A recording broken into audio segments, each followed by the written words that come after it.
നമസ്കാരം. ലോകം മുഴുവൻ പശ്ചിമേഷ്യയിലേക്ക് ശ്രദ്ധ കൊടുത്തുകൊണ്ടിരിക്കുന്ന ഒരു സമയമാണ്.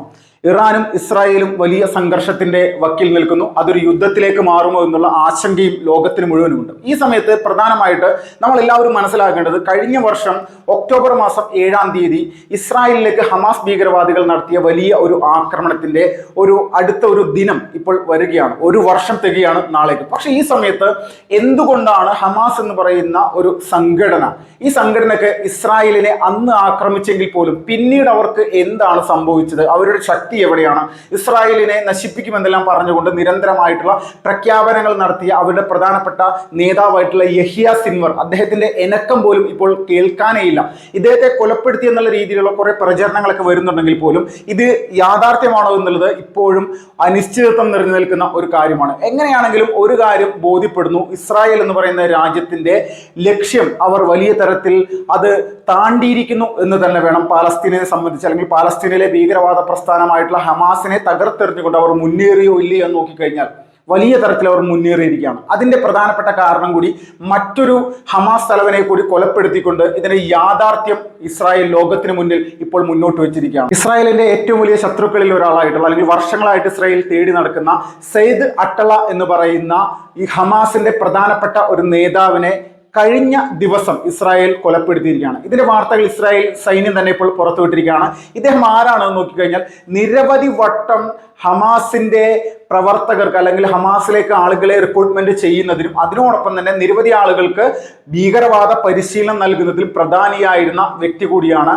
പക്ഷേ ഹമാസിനെതിരെ ഇസ്രായേൽ യുദ്ധം പ്രഖ്യാപിച്ച് യുദ്ധത്തിലേക്ക് പോയതിനു ശേഷം ഹമാസിന്റെ പ്രവർത്തന രംഗത്ത് നിന്ന് വലിയ തരത്തിൽ മുങ്ങി ഒളിച്ചിരിക്കുന്ന ഒരു സ്വഭാവക്കാരനായിരുന്നു ഈ സയ്യിദ് അട്ടള എന്നുള്ള റിപ്പോർട്ടുകൾ കൂടി വരുന്നുണ്ട്. അപ്പോൾ പാലസ്തീനിൽ ഒളിച്ചിരുന്നു കഴിഞ്ഞാൽ എന്തായാലും ഇസ്രായേൽ ആക്രമിച്ച് കൊലപ്പെടുത്തുമെന്ന് ഈ മഹാൻ അറിയാവുന്നതിന് പേരിൽ അന്ന് തന്നെ ലെബനനിലേക്ക് തുരങ്കമാർഗം കൂടി ഒളിച്ചു പോയ ഒരു മഹാനാണ്. അപ്പോൾ ഈ മഹാനെ ലെബനിലെ ആക്രമണത്തിനിടയിലാണ് ഇസ്രായേൽ കൊലപ്പെടുത്തിയിരിക്കുന്നത്. അങ്ങോട്ട് ഇപ്പോൾ കരയുദ്ധം ആരംഭിച്ചിരിക്കുകയാണ്. അതോടൊപ്പം തന്നെ വ്യോമ ആക്രമണവും ശക്തമായിട്ട് നടന്നുകൊണ്ടിരിക്കുകയാണ്.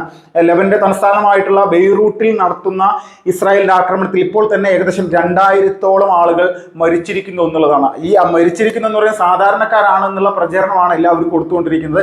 എന്നാൽ അങ്ങനെയല്ല, ഭീകരവാദികൾ 62,000-ഓളം സൈനിക വിഭാഗം എന്നുള്ള രീതിയിൽ ഈ ഭീകരവാദികൾ പ്രവർത്തിക്കുകയാണ്. ഹിസ്ബുള്ളയുടെ പ്രധാനപ്പെട്ട എല്ലാ ആളുകളെയും ഇപ്പോൾ ഈ ഒരു 62,000 ആളുകളുടെ ഉള്ളിലാണ് ഉൾപ്പെടുത്തിയിരിക്കുന്നത്. ഇവർ 62,000 എന്നുള്ളതിനെ മുഴുവനും നശിപ്പിച്ചിട്ടേ ഞങ്ങളിഞ്ഞ് ഈ ബെയ്റൂട്ട് വിട്ട് പോരുകയുള്ളൂ, അല്ലെങ്കിൽ ലെബൻ വിട്ട് പോരുകയുള്ളൂ എന്നുള്ള നിലപാടിലാണ് ഇസ്രായേൽ സേന ഇപ്പോൾ കാര്യങ്ങളെല്ലാം മുന്നോട്ട് കൊണ്ടുപോയിക്കൊണ്ടിരിക്കുന്നത്. അപ്പോൾ ഇതിനിടയിലാണ് പല പാലസ്തീനിലെ ഹമാസ് ഭീകരവാദികളും ഇപ്പോൾ ഒളിത്താവളമായിട്ട് കാണുന്നത് ലെബനോനാണ്. ആ ഒരു സമയം മുതൽക്ക് തന്നെ ലെബനോനിൽ ഇവർ പോയിട്ട് ചെയ്ത പ്രധാനപ്പെട്ട പരിപാടി എന്ന് പറഞ്ഞാൽ, ഇസ്രായേലിനെതിരെ ഈ ഇസ്രായേലിന്റെ വടക്കൻ ഭാഗത്ത് വലിയ രീതിയിലുള്ള ഹിസ്ബുള്ളയുടെ ആക്രമണം കഴിഞ്ഞ ഒരു 8 മാസമായിട്ട് നടന്നുകൊണ്ടിരിക്കുന്നുണ്ടായിരുന്നു.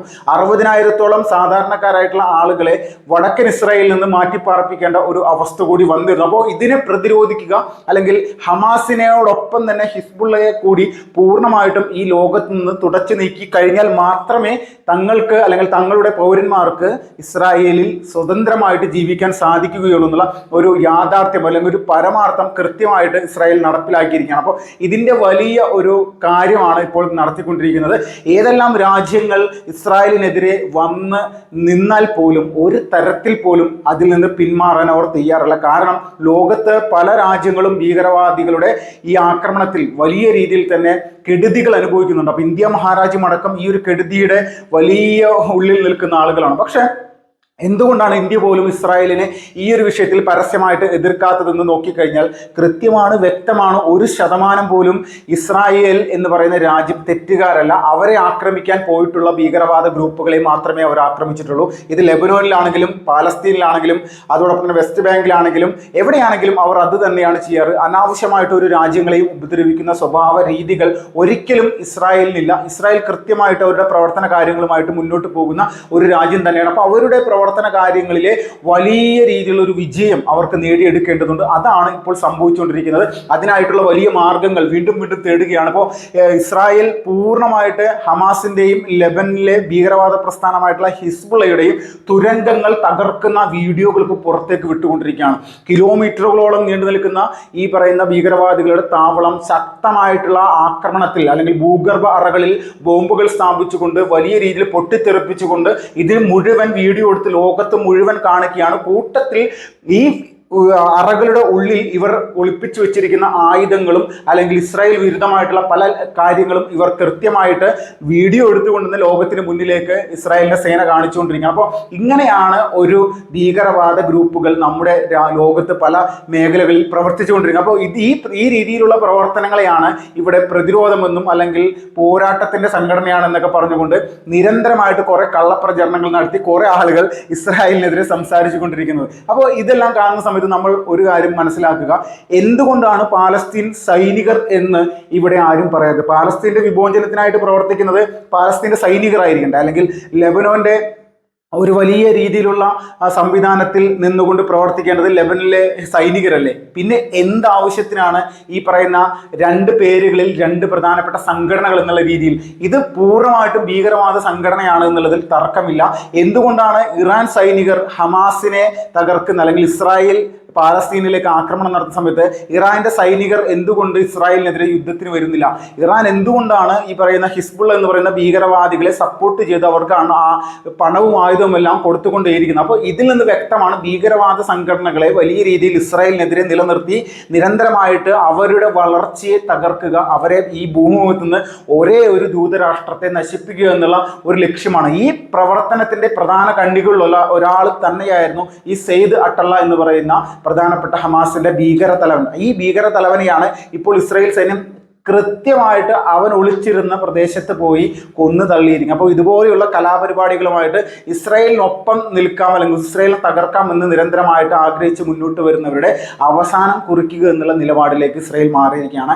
ഇത് തന്നെയാണ് നിരന്തരമായിട്ട് നമ്മുടെ ലോകത്തിന് മുന്നിലേക്ക് ഇസ്രായേൽ കൊടുത്തുകൊണ്ടേയിരിക്കുന്നത്. ഭീകരവാദ ഗ്രൂപ്പുകളെ കൃത്യമായിട്ട് തകർത്തെറിഞ്ഞുകൊണ്ട് അവർ ഓരോ പരിശീലന ക്യാമ്പുകൾ പോലും അല്ലെങ്കിൽ ഓരോ പ്രദേശങ്ങൾ പോലും, ഇപ്പോൾ ഈ സെയ്ദ് അട്ടള്ള ഒളിച്ചിരുന്ന പ്രധാനപ്പെട്ട സ്ഥലം അഭയാർത്ഥി ക്യാമ്പിലാണ്.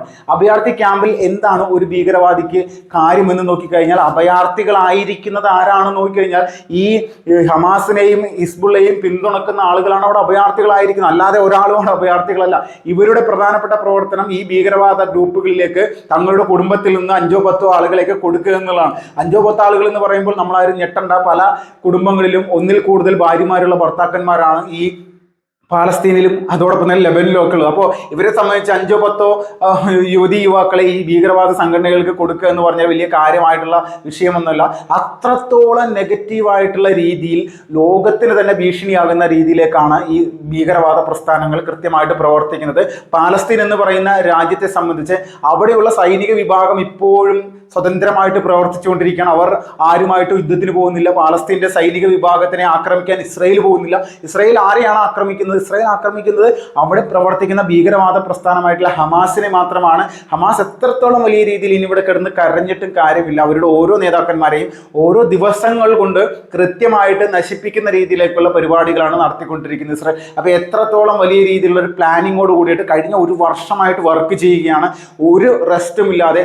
അന്ന് മുതൽ പങ്കാളികളായിട്ടുള്ള സൈനികർ ഇപ്പോഴും പോരാട്ടത്തിലാണ്. ആ പോരാട്ടത്തെയാണ് ലോകം മുഴുവൻ ഇപ്പോൾ വലിയ രീതിയിൽ ഒരു പ്രത്യേകമായിട്ട് കണ്ടുകൊണ്ടിരിക്കുക. ഇവർക്ക് ഇത്രയും മാനസിക ധൈര്യമോ അല്ലെങ്കിൽ ഇത്രയും വലിയ രീതിയിലുള്ള സംവിധാനമോ എന്നുള്ളത് ഈ ചെറിയ രാഷ്ട്രമായിട്ടും ഇസ്രായേലിന് ഇത്രത്തോളം പ്രശംസ ലഭിക്കുന്നത് ഇത്രത്തോളം വലിയ ഭീകരവാദ സംഘടന ഒരേ സമയം ആക്രമിച്ച് കീഴ്പ്പെടുത്തുന്നതിൻ്റെ പേരിൽ തന്നെയാണ്.